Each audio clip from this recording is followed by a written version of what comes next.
Ladies and gentlemen, please welcome Charlie Parker.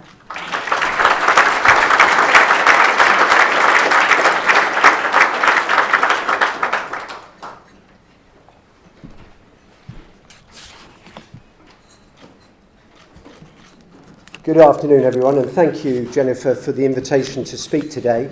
In February last year, I stood here at this podium and made my first major external speech as Chief Executive of then the States. And I remember afterwards a sort of sharp intake of breath when I finished, and an enormous amount of interest that then followed. In that speech, I set out my stall for modernising the public service, the risks and opportunities and the scale of the task that we were facing, both as officers of the government and as public servants. When Murray invited me to come back to speak today, he did so initially expecting me to give you a bit of an update on where we got to. But because it was Murray, I decided I wasn't going to do that. Let's face it, you've probably had enough information from me, as I promised that I would provide when I made that speech, whether that's annual reports, 6 monthly reports, even my first annual performance report was, as I said, made available publicly. There's been the Council of Ministers one-year office report, all published transparently for everyone to see. And of course, yes, there was the other interest, which was never in the script. My employment contract was also put out there for everyone to see.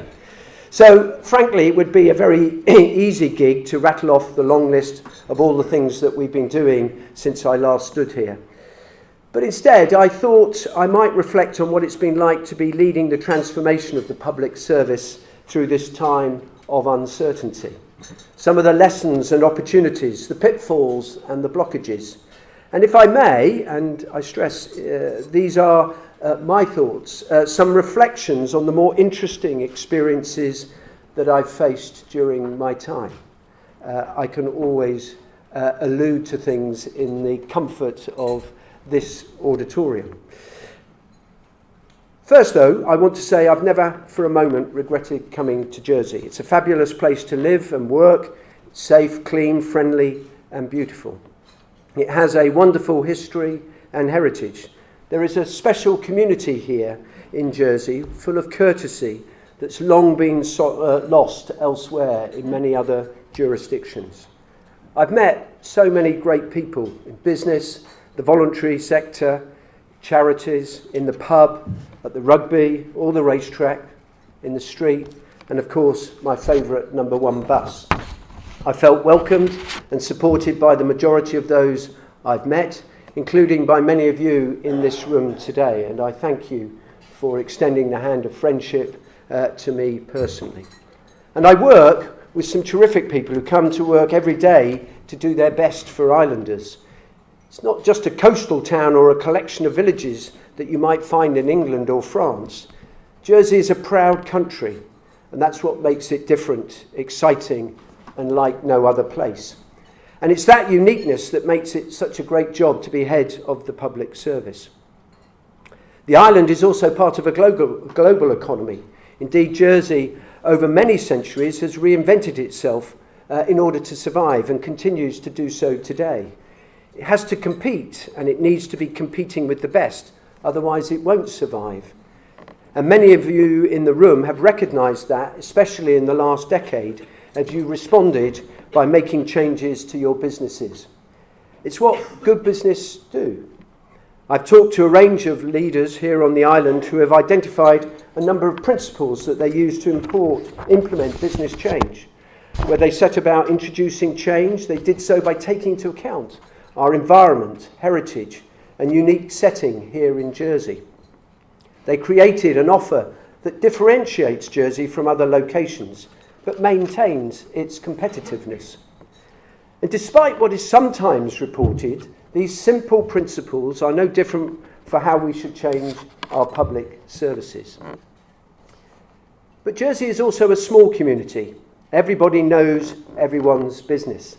I used to say when I first arrived, when I was in London, you were 6 foot from a rat. In Jersey, you're 6 foot from a relative. And whilst that can be positive, it's not always so. And I make no distinction between the rat and the relative.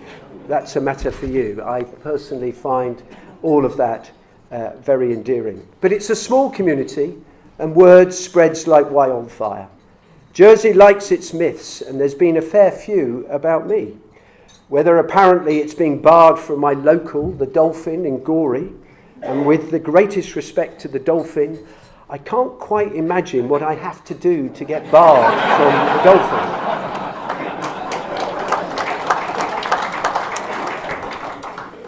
Or my kids' school fees being paid for by the government when they're both in their 30s. Interesting. These absurd rumours, often presented as facts, have been a tad surprising. Some are spread by social media, some are by word of mouth. And some are the product of malicious imagination, and others of a willingness to pass it on. And it doesn't always reflect well, I think, on a place with the heritage and history of Jersey. So my first observation in leading change is that as a senior government official, you have to have a very thick skin and be personally resilient. Of course, I hear you say, well, you do that in any change programme. And again, many of you in this room today will be used to that. But when you're involved in changing an institution like the government's public services, you need to remember that there is no escape from the goldfish bowl. And because of Jersey's geography, that is magnified. Leading change is always going to be relentless, and you need to be able to handle and mitigate that. You have to have other interests that give you a sense of perspective. I'm not complaining that a few people have a view about me. I wish it was just a few. I'm old and experienced enough to let it roll over me, and I was prepared for it. But luckily, I have a lot of external support and outlets that put this sort of stuff into perspective. And I don't do social media where a lot of this goes on. However, it does point to an attitude amongst some that makes doing a job like this a little bit harder in an island community that you might have experienced elsewhere. Some of the stuff partly explains why it can be hard also to attract and retain people, not just senior people, but frontline people like social workers, when they realise that they could be subject to a certain amount of personal abuse or unhealthy gossip. And people are the lifeblood of all our organisations. So we mustn't forget the importance of not deterring people through poor behaviours, especially when we're going through a period of change. And while I have frequently highlighted the failings of the outdated systems and processes that often undermine our operations as public servants, as well as the substandard offices that staff operate from, I have nothing but admiration for our hard-working employees who continue to deliver day in, day out, despite what is sometimes reported. Whether it's our police, teachers, head teachers, nurses, doctors, social workers, firefighters, manual workers, ambulance staff, or our civil servants, accountants, lawyers, policy officers, managers, scientists, engineers, economists, environmentalists, specialists, be it in IT, HR, transport, meteorology, health, education and customer services. The teams responsible for our exemplary Brexit planning, our global trade and financial services colleagues, and despite what you might read, actually also our communications team. Yes, them too. They are our public services. They are our lifeblood. So if we don't think about how we support them during change, then we're in danger of losing our greatest asset and our best opportunity to delivering lasting improvement. Again, many of you will have gone through this, and when you've had to make tough decisions, you've adapted to change. I suspect that you would see it as business as usual, but in our public services, this hasn't always been the case. And to be quite frank, in government, we're woefully under-equipped to deal with change. Our HR function is under-resourced, even though our people account for half of government spending. Even with the increases proposed in the government plan, we still are spending less than 2% of employee payroll costs on HR against a UK average benchmark of between 3 and 5%. Our systems and processes are outdated, bureaucratic and inconsistent. We have no formal process for identifying and developing talent within the organisation. And roughly 3 people leave us every day, yet our HR operation doesn't include a dedicated recruitment function. I hear people talking about threats to jobs through change, but nearly 13% of our workforce are over 60. That's almost 1,000 people, and there's no plan for how we're going to replace them. In fact, over the next few years, our biggest challenge will not be about how we exit employees because of change, but what are our succession plans for the hundreds that are due to retire. In the face of a highly competitive jobs market in the island, with virtually full employment, and without getting into an inflationary wage spiral when competing with jobs in, say, the financial services sector, we have a challenge. If the government is to meet that challenge to become an employer of choice for islanders, we need to adapt our bureaucratic employment practices to the new ways of working that people want from a modern employer. We have an advantage that we can attract people with a sense of public duty, but that in itself is not enough. We need to offer family-friendly flexibility to support working parents and people with caring responsibilities. We need to put more emphasis on part-time working and job sharing to attract people back to work, many of whom have huge amounts of skill and talent that absolutely we could use to our collective advantage. And coupled with this, we need to properly invest in our people.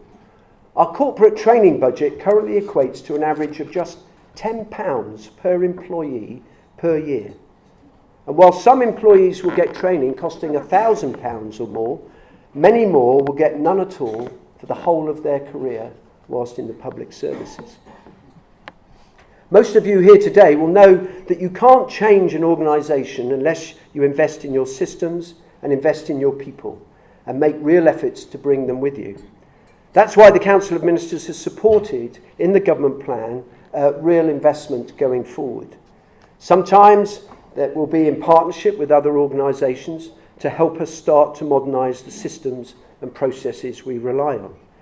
It's also why they've agreed to the temporary recruitment of interims and fixed-term contracts to provide additional capacity and capability at this critical time in order to make the changes that we need to make. But most significantly, they've also committed and supported the investment in the Team Jersey programme, which I shall come back to in a moment. All of this investment and these actions are critical to help change. They don't win votes, they generate a lot of criticism, but if you're going to do change properly, you have to actually equip yourself with the right skills, the right people, and the right approach. And you will know much of this as businesses who have gone through that change, because you've also struggled, I'm sure, at times to fill roles. And that's why, despite there being an abundance of people in Jersey, and many of them working in the public services, there's just often not enough experienced senior specialists with particular skills in certain key jobs. Similarly, we don't have a consistent supply of Jersey-born frontline nurses, teachers, social workers, or even police officers. Each of those areas we have had problems over the last period recruiting.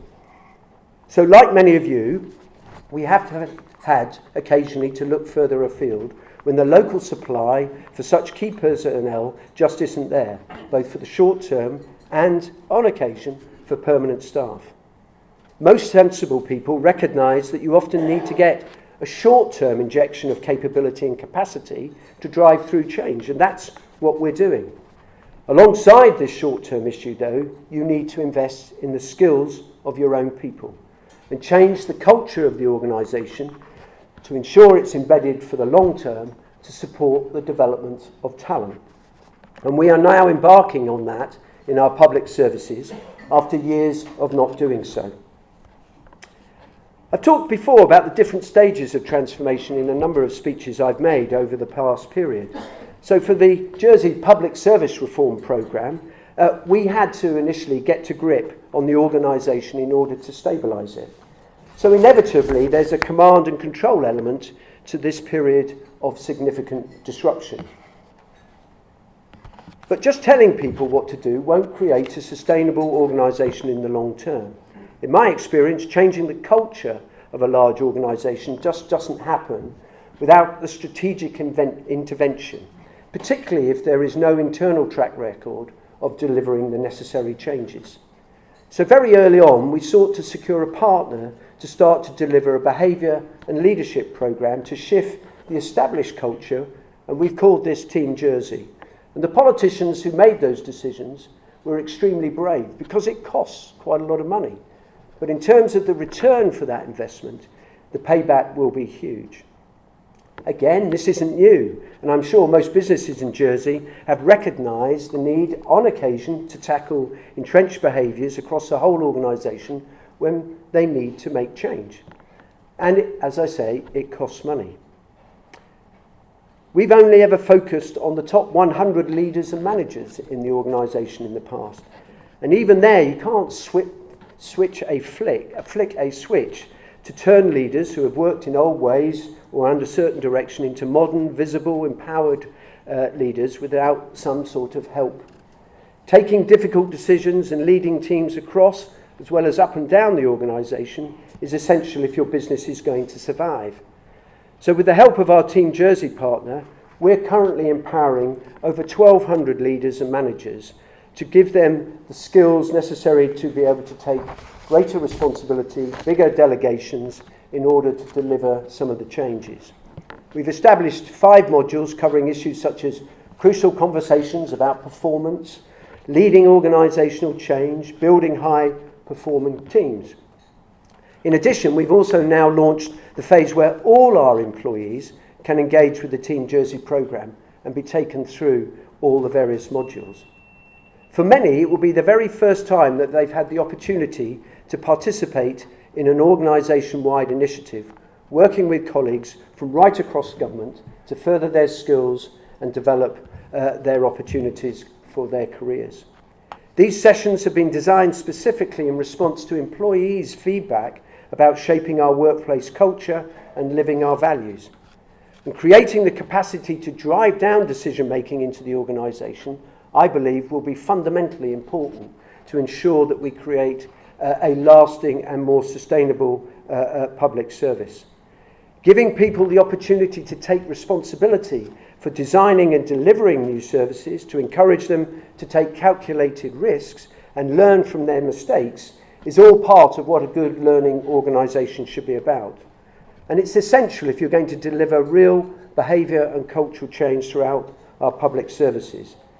But it takes time for the benefits of that investment to be realised. It isn't something that's going to happen overnight, and there will be all sorts of challenges as we go through some of that learning and cultural shift.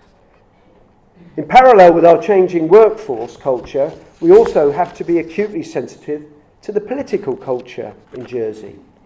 We have a unique set of political arrangements here in the island, and irrespective of any personal views about their efficacy, they are crucial and multi-layered. Like any chief executive, one of my key challenges has been to establish a productive, trusted and mutually respectful relations with the Chief Minister and the Council of Ministers, aka my chairman and board, similar to many of you here in the room today. I worked hard initially when I came to develop those with the previous government, and I was pleased to see and to have secured their support and trust for my original One Government proposals for modernising the public service. But then, of course, as you would have it, there was an election, and we had a new States Assembly, a new Chief Minister, and a new Council of Ministers.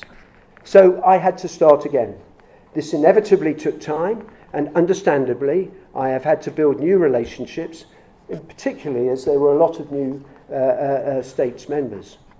I'm happy to say that many of those relationships have started to really begin to develop.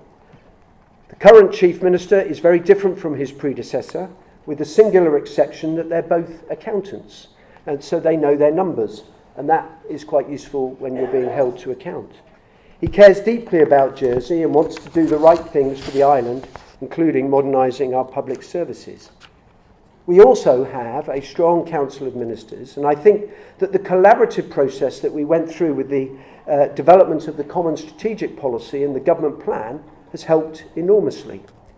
not just in working through the new government's agenda, but in cementing those working relationships between officials and the Council of Ministers. Beyond our immediate political leadership, I'm mindful that the public service is also accountable to the State's Assembly. So the leaders in the public service need to work closely with members of the Assembly and in particular with scrutiny. And that is work in progress, and we need to do more of it. We need to be able to provide timely and accurate information and also advice, whether directly to scrutiny or to ministers, to enable States Assembly to do its job of holding us to account. Businesses don't have this second layer of accountability in quite the same way. You report to your boards. You don't generally have to report to your shareholders on a daily basis asking various questions. Normally that's by exception. So it puts me in mind of the recent screening of the National Theatre play, One Man and Two Governors. That's a part of what this role feels like and has to discharge. It is what happens when you're head of the public services. And for some colleagues, that adjustment and determination about where and who they support does give rise sometimes to a feeling that we're serving two sets of masters with different agendas. But it is something that goes with the territory. So when we're creating a best-in-class public service in Jersey, it should be the ambition of all elected members, ministers and backbenchers, to want an efficient, modern public service to serve the needs of islanders. And it should be for all civil servants and public servants to be able to support them to deliver their job. So let me address the issue of who's in charge, as it seems to come up quite a bit. Indeed, it was tagged into a commentary in the JEP only a couple of days ago. And today there's another letter suggesting that there's probably all sorts of things going on about expenses, which shows that I'm out of control or the public service is running the ministerial team. For clarity, politicians make decisions and officers carry them out. And we should not blur the lines. It's simple, really.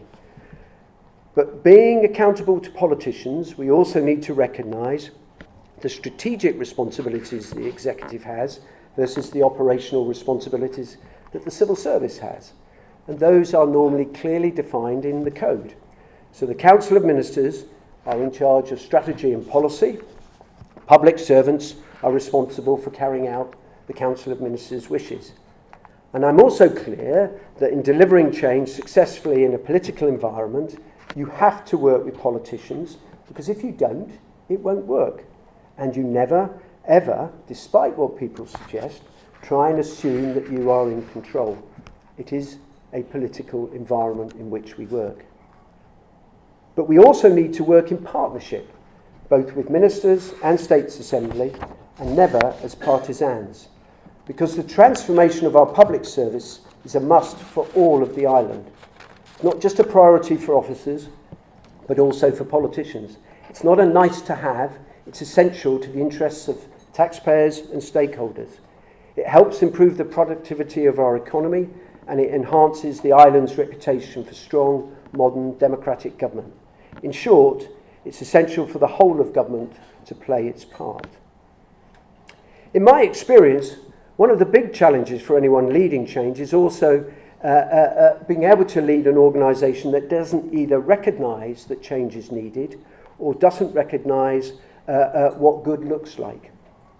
And I think we have struggled in the public services sometimes to be able to see that. We have pockets of outstanding public service, but we also have some areas where we could be significantly better.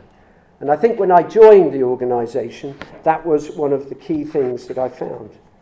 It's been frequently criticised not just by politicians, but also the media, islanders, as being too bloated, unresponsive, and sometimes stuck in its ways. But there's a comfort for many in sticking to the familiar old ways and doing things how they've always been when change starts to happen. And it's here that we must draw the distinction between respecting history, heritage, and tradition, which are good things, and inertia, which can be deeply damaging. For instance, sticking to the old ways was exposed by the independent Jersey Care Inquiry to have damaged the welfare of our children and young people across generations. We also have a legacy of failing vulnerable people in need of mental health and adult social care. So sticking to tired, tried and tested old ways is not good enough for those people, particularly when it impacts on the lives of vulnerable children, young people and adults who are in our hands and we have responsibility for. But how do you go about tackling such a large and diverse organisation when so much needs doing and in so many areas? In my experience, there are probably half a dozen lessons to bear in mind. First, you have to identify the immediate and long-term problems in order to help map out your priorities. And luckily, I had the help of the transition team to just do that. Over 6 months, they identified operational, organisational, finance, HR and communication weaknesses that would hold back change and recommended to me and the then Council of Ministers what we needed to do to correct them. At the same time, through getting out and talking to individuals personally, not just in the organisation but outside, particularly with stakeholders and partners, I was able to hear and learn firsthand about the priorities from an external vantage. So it's really important for a leader to be able to learn and listen, be visible and available, be curious in understanding the issues that you face. Second, despite what commentators or even, dare I say it, cartoonists say, you can't lead change by bringing over a blueprint from somewhere else and imposing it. I think the reference is Westminster by the Sea. But you do have to reach into your experience, but adapt how you apply it so that you learn what's relevant for your new environment. So, for instance, one solution to operational inefficiency in the UK over the last 20 years, both nationally and locally, has been to outsource operations to big service providers, whether it's a Capita or a Serco. That simply would not work here. Quite apart from the issue of whether outsourcing is the right answer, and you only have to look at Carillion's experience to show that it probably isn't, there simply isn't the market for it in such a small island. So we need to make the operational improvements ourselves, build our own skills, improve our own capability and systems, rather than just having an outside company take them over and do them to us. We have to create local solutions that fit Jersey. Nonetheless, to achieve this, you do sometimes need to do some things where you bring outside experience into the organisation to help you, if you haven't already got it on the island, as I've said. You can't fudge the lack of skills and the issue about no investment in creating the right level of experience if you're embarked on a significant programme of change. It's not new, and as I've said, many businesses here in Jersey have had to take the same route. But you just do not get the same level of public scrutiny that we do. Thirdly, as I've mentioned, you often need to provide firm direction and some disruption in the early stages of transformation than you might want to do in later stages, particularly when you have developed a more distributive leadership model that can help take the changes forward over the long term.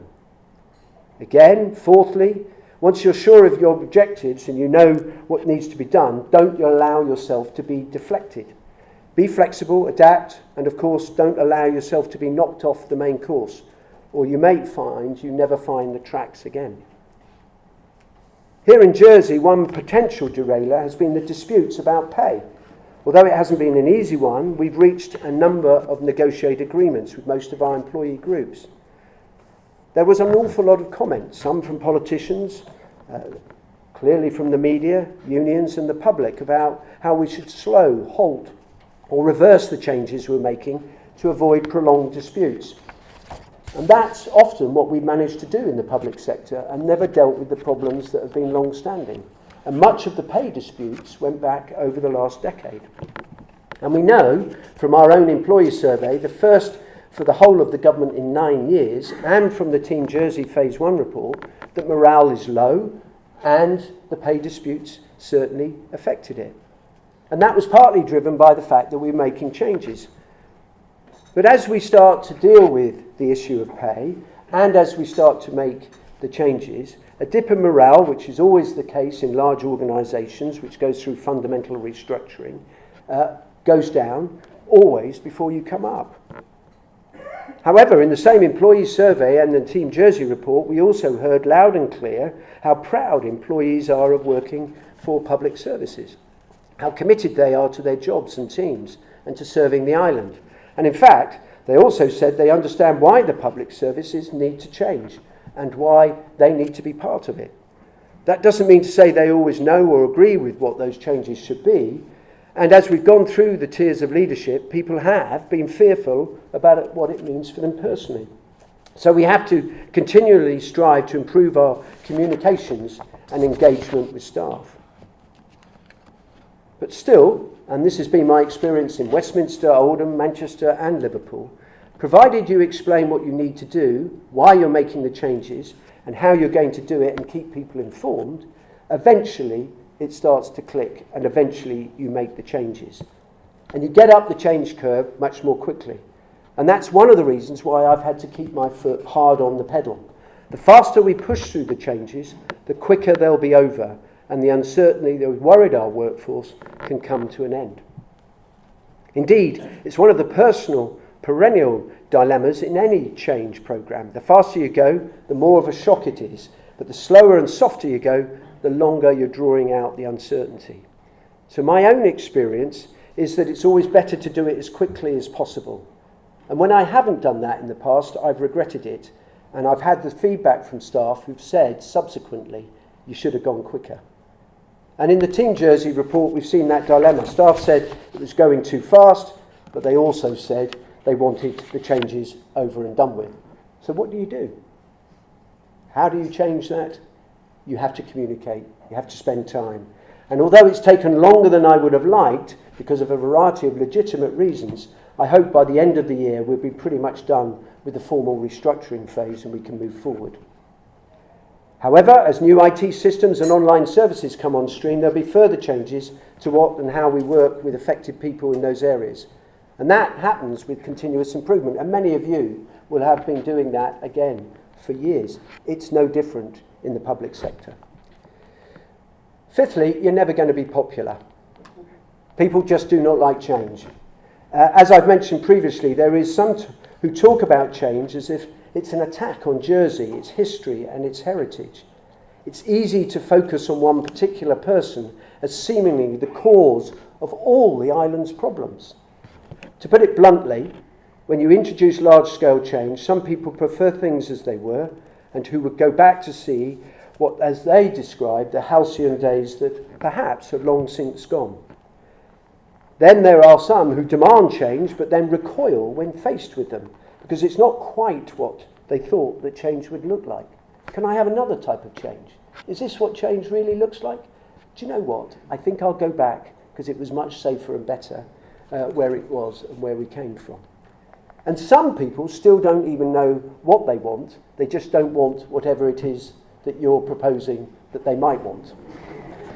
And of course, there are some who will be critical of the government and the public service almost regardless of what you do. And you just can't win them around, whatever you do.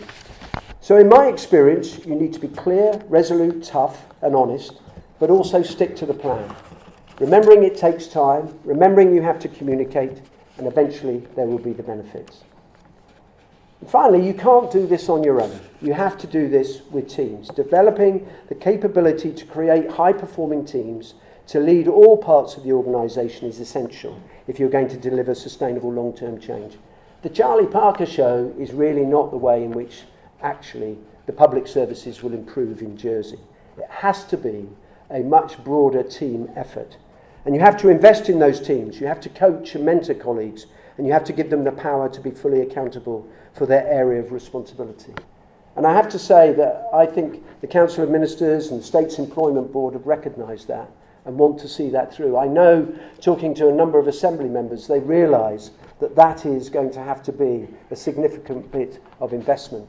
But as I said, it doesn't carry any votes. And of course, in delivering public service transformation, there is the small matter of the inevitable scrutiny by the media. I've been here before in other places I've worked, but the geography of Jersey does, I think, have an impact on the way the media operates in the island. There are lots of hungry mouths, media mouths, in fact, to feed. And I remember being faced with this in other places, particularly in Liverpool, Manchester and Oldham. Bad news sells papers, or so they thought. And I recall in Oldham, and when I worked there, that the local Manchester radio and TV media, plus the local press, were not really interested in being part of the town. So we spent a lot of time trying to work with them through a process of engagement, culminating in a major investor event in London to present our plans for regenerating the town to numerous institutions, banks and private investors. These players were never going to come to Oldham until we had sold them the vision and convinced them that the civic leaders of the borough, and in conjunction with that, some of the movers and shakers, including the local press, were going to actively support such plans and their investment decisions.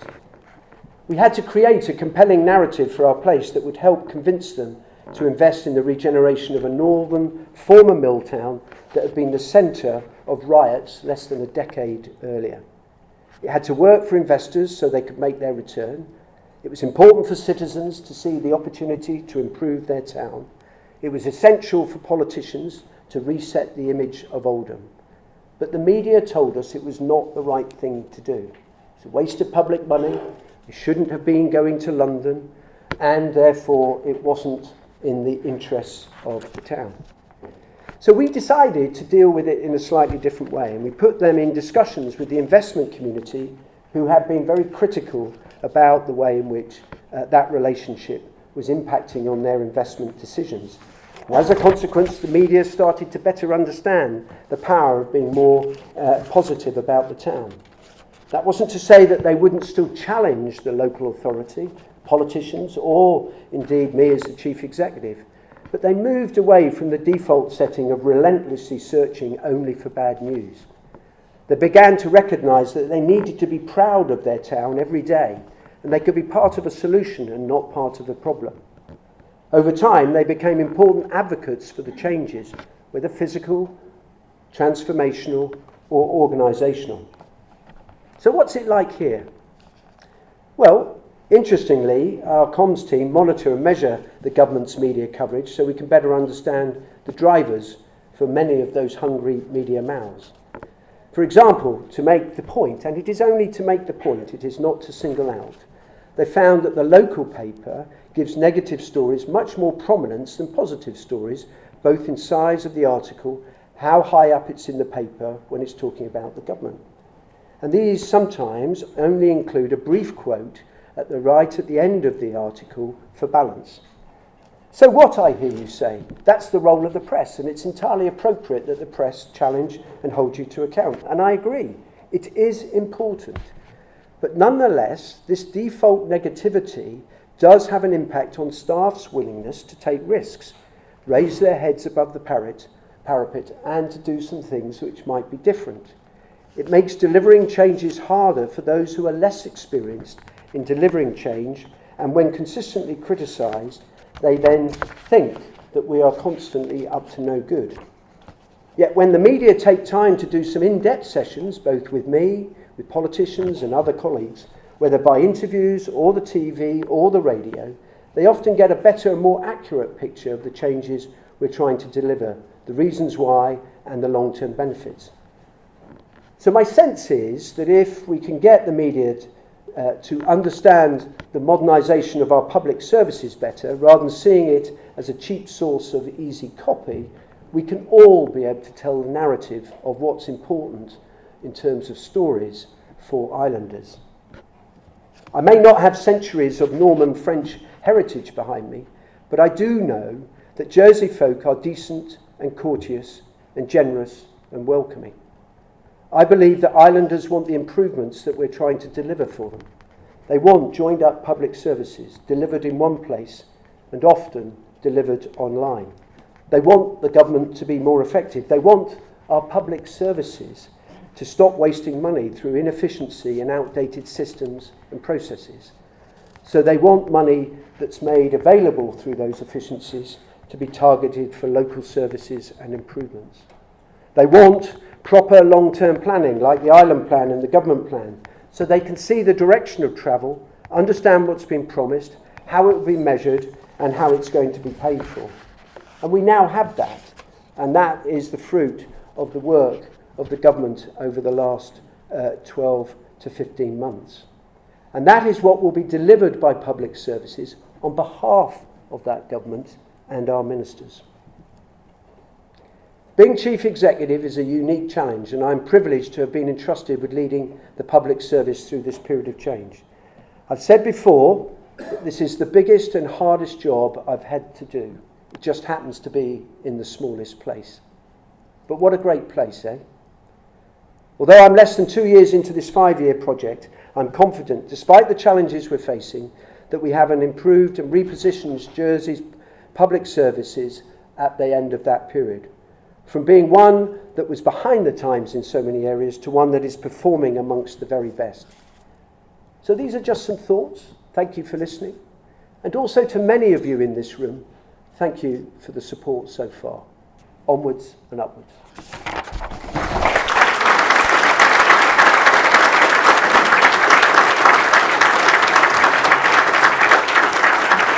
Charlie, thank you very much indeed. If anyone's got any plans for the afternoon, you can cancel them now.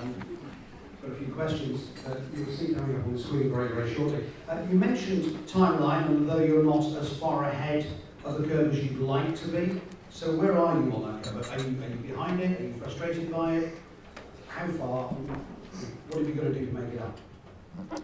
I think we are by and large in the right sort of space and time. I think some aspects of it are taking longer than you might like, and that creates problems. Part of that is because of the decision-making cycle. You know, the government plan cycle is what it is. There's no point in trying to change that because you can't. But there is quite a bit of what I would call ongoing process work that always is longer than you would expect if you haven't got all of the capacity there to do it. So I think we're a bit behind, but we'll be able to catch up in year 3, and then I think we'll be very much in play by year 5 still. Modernisation, you talked about modernisation. How bad was it to what you're trying to improve? Because modernisation is quite a sort of catch-all subject, but I've talked a little bit about some of the systems and processes which are not the most sophisticated that you would expect in a 21st century public service. So there is a lot which is suboptimal. I think the CNAG described our HR facility as skeletally thin, which I thought was an interesting descriptor, which said it all. But there are, I think, a lot of areas where that's made up by hard endeavour and very good and capable people. So the systems and processes, we know what they are. We have had them scoped. The ministers sometimes look at me completely ensconced when I break the news to them each time. But I think actually they probably knew that. I think when you were a minister, you probably knew some of it. It's just about outing it. It's too far long ago. Political question for you before we go to the board, which we will very shortly. You work with 49 states members. I think 3 or 4 of them are in a party. Apart from that, you have a government made up of individual, independent politicians. Would it be so much easier for you to have politicians who were in a government collectively as a party? Well, that's a matter for others to decide whether they want to establish parties. And clearly, my experience of parties means that there are some aspects to that which are easier to deal with because when they make a decision, they intend to whip and deliver that. Actually, there's some good stuff here in Jersey about individuals because it teaches you to broker a broader consensus. And there is a lot of talent in the political assembly context, and there are some very good people who potentially might not sit equally well in a party system who can contribute in the way that Jersey operates. But it's not for me to determine the merits or otherwise of the party system publicly. Yeah. Population. How do you plan for the future of the island without a population policy? About 20 people liking that question. Well, population is, I think, very much at the forefront of the Council of Ministers' thinking. We have a policy development board that's currently considering a whole series of options and is due to report in the spring. and they are giving some direction of travel indicators to some of the work we're doing, for example, around housing, some of the implications of what we've got to do longer term about how we recruit and retain people on the island. I think it's a big issue. There's no doubt that you've got to get it right. And yes, wouldn't it have been ideal to have already done that work? But we hadn't. I do believe that the Policy Development Board is taking a very sensible and evidence-based way through the work, and I'm confident that there will be from that some real opportunities to gauge the views of islanders and businesses about the way forward. I'm not going to say any more than that at this moment, because I think it's important that that's managed and dealt with through the normal political channels, but I do recognise that that is going to be critical for a lot of our decisions going forward. You must recognise as well that it scares the living daylights out of most employers, yourself included, and you've already alluded to the fact that recruiting talent in government is difficult. I'm sure if you ask everyone in this room, they tell you that's the number one issue they've got is staff and getting staff. Full employment, low unemployment, which of course is good news. There's no one out there really, is there? Well, no, there are, but you don't have enough of them in certain types of key sectors. And secondly, I think as an island, we need to have a workforce plan about what our future demand is going to be, which then links back to our education and our skills training and starts to look at what's going to be the outcome of a whole series of other actions. So by way of example, the introduction of AI and more robotic activity into key sectors on this island will create quite widespread changes in the makeup of workforce. The displacement of people, how you reskill, what does that do about the balance between people in work, what type of jobs, all of that requires a more sophisticated view, I think, about looking across Jersey PLC to work out how we as an island are going to deal with it. So in conjunction with migration policy, there's stuff around skills and talent. It's about long-term labour market supply issues, and it's about ensuring that we look down the road 4, 5, 10 years to understand what the implications of technology are going to be. Okay. Can I move some of these questions on the board here? Efficiencies within public services can only do so much. Eventually you have to cut services or raise additional revenue. Where is this heading for Jersey? Well, I think that the discussions that have taken place in government have been very clear that they believe, politicians, and I tend to support that we can, for the reasons I've explained in a variety of speeches, be a lot more effective and efficient in the way in which we deploy our resources. Huge amounts of duplication, antiquated processes and systems, much of which could be automated, and that isn't going to affect jobs, actually, for the reasons I've rehearsed about the demographic curve that faces the employee position that we have. So efficiencies need to be driven out of the business. And actually, if you read the FPP report coming out on Monday, it makes it very clear you should be doing it all the time. And that continuous improvement and change needs to be part of the DNA of an organisation. That drives a certain amount of headroom, which then doesn't mean that you've got to automatically go to raise taxes. The question then becomes about what are the priorities for the government of the day, about how it uses its overarching purse. So there will be changes to some of the services that we provide. Should we be providing all of them, for example? I doubt.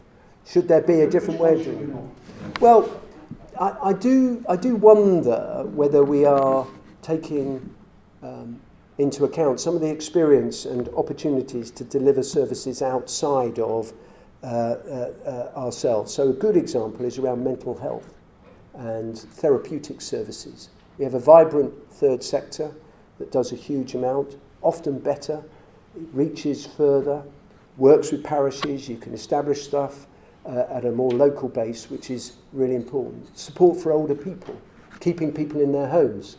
We don't need to institutionalise old age by putting people in homes all the time if we can keep their independent living. Some of that is supported better by other parts of the island than just government.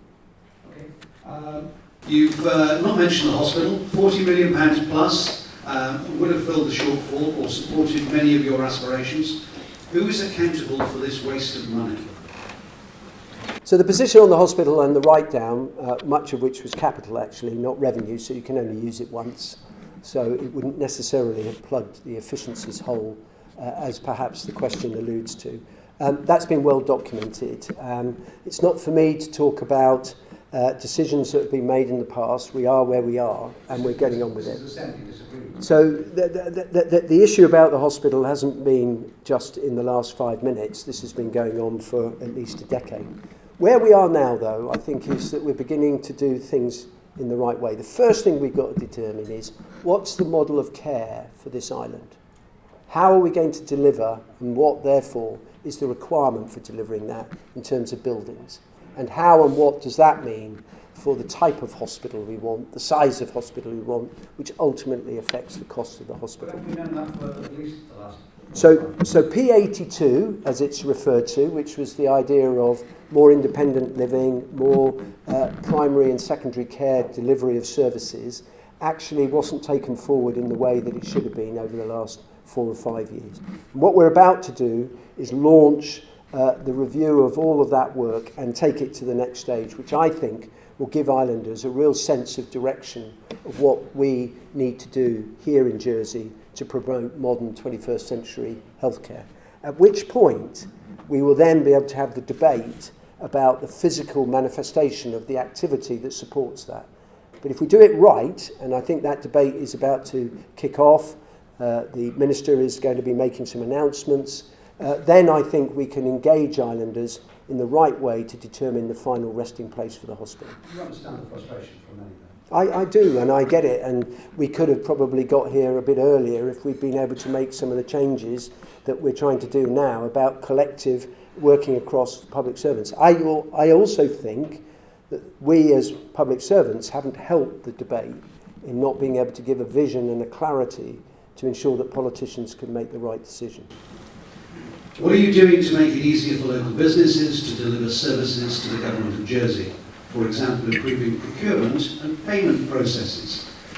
Yeah, they're not good enough. We need to improve those. I think I've talked about it in the past. I certainly have been looking to create more local supply chains around the delivery of certain contracts. We're doing quite a lot more work at the moment to improve that. We're not totally convinced that the Supply Jersey system is as user-friendly as it should be.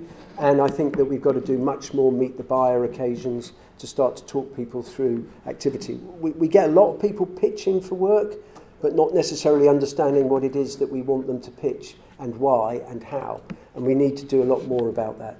So there is a need to do more on island, to recycle the Jersey pound back through businesses here, and that forms part of the key plank of our commercial strategy at the moment. So we're going to see it. We're going to see it, yes. Yeah, sorry. Okay. The speech lays out what you still need to do 2 years on, more costs, no savings. Would it be fair to say that your approach is ultimately tax and spend, or would you say that's unfair?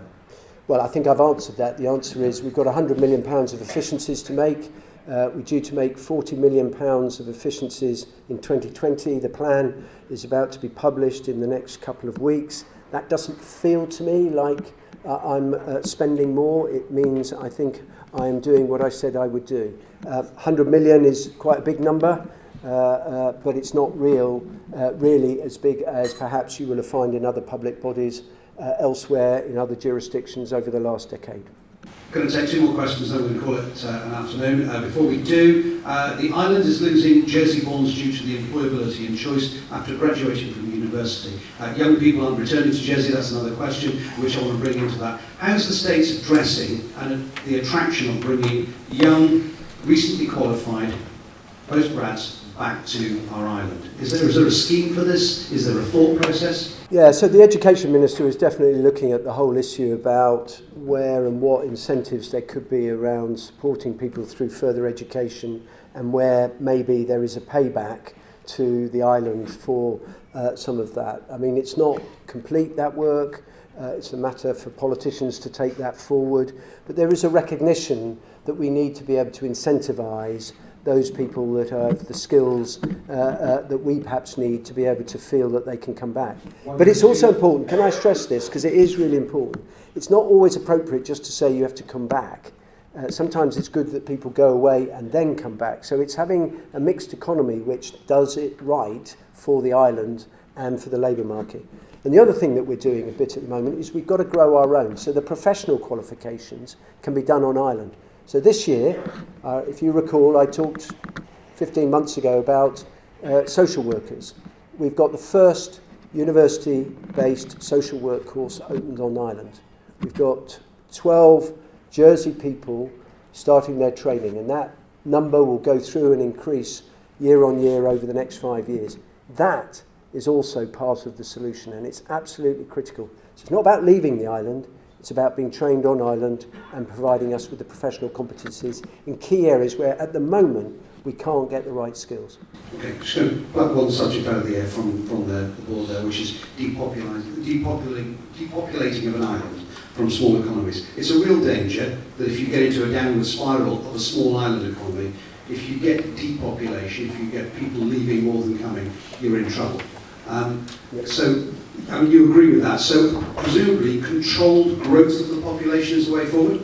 Well, what we have to be able to have is balance the contributions into the economy to be able to pay for the pensions, employment and social security bill, and to be able to raise the taxes for us to enjoy the quality of life and services that we currently have. Logic says that you've got a balance there. How you achieve it, going back to the original question about population, is more complicated, but you do need to ensure that you don't end up at a tipping point.